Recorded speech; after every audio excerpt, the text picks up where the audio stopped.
اكتر جمله خطيره في بدايه اي مشروع يقول لك خلينا نبدا صح. خلينا نبدا صح دي يبداوا بقى يعملوا مكتب كبير، يعني ياخد مقر شركه في مكان غالي جدا، ويبتدي يعمل لوجو احترافي بزياده، فيروح لشركه كبيره جدا تعمل له هويه كبيره جدا وكانه من كبار الشركات. ديكور كتير قوي ومكلف فلوس كتير قوي، موقع استراتيجي فخم جدا جدا جدا ومستواه المادي عالي جدا، وبعد 6 شهور او يمكن اقل بيجوا يقفلوا.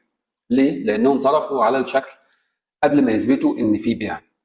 هدف الحلقه دي النهارده من اعله وتوكل اللي هو بتصرف فلوس غلط في البدايه، يعني مشروعك بيموت من غير ما انت بتاخد بالك. اول محور هنتكلم فيه النهارده ان شاء الله في الحلقه هو 5 حاجات الناس بتصرف عليها غلط. من ضمن ال5 حاجات دي المقر او المكان.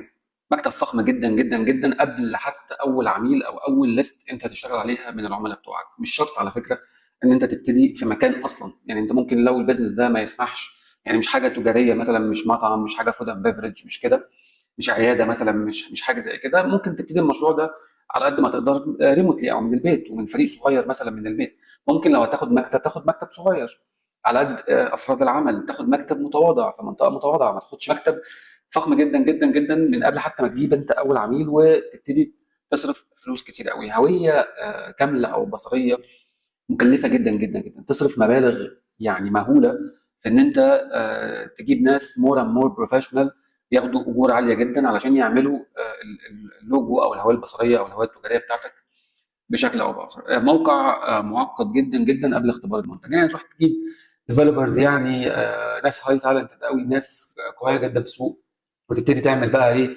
موقع يعني ما حصلش وفيه تكنولوجيز ما حصلتش وبروسيس معقده جدا جدا. انت مش امازون في البدايه، انت محتاج ان انت تكون سهل وبسيط علشان على الاقل تختبر المنتج وتختبر العملاء اللي هتشتري المنتج بتاعك. مخزون كبير جدا جدا جدا بدون طلب، يعني تقوم جايب مخزن كبير وتحط بضاعه كتير قوي وتنتج زي ما قلنا في الحلقه اللي فاتت، تنتج كتير قوي قوي قوي قوي وانت لسه ما جربتش المنتج ده وحتى ما جربتش مع اول عميل.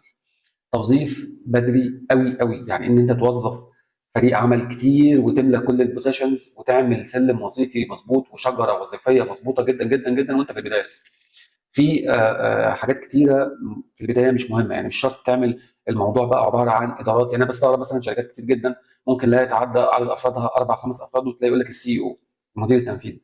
تلاقي مثلا، ما هو انت اكيد ال4 5 افراد اكيد كل واحد فيهم ليه دور، ليه دور، ليه اكتر من دور كمان. فانت مش من المنطق ان انت تقعد تدي تايتلز ومسميات وحاجات وكده وعمال تحط طبقات اداريه فوق بعض وانت اصلا لسه ما عندكش الشغل اللي يسمح بالكلام ده. فاي جنيه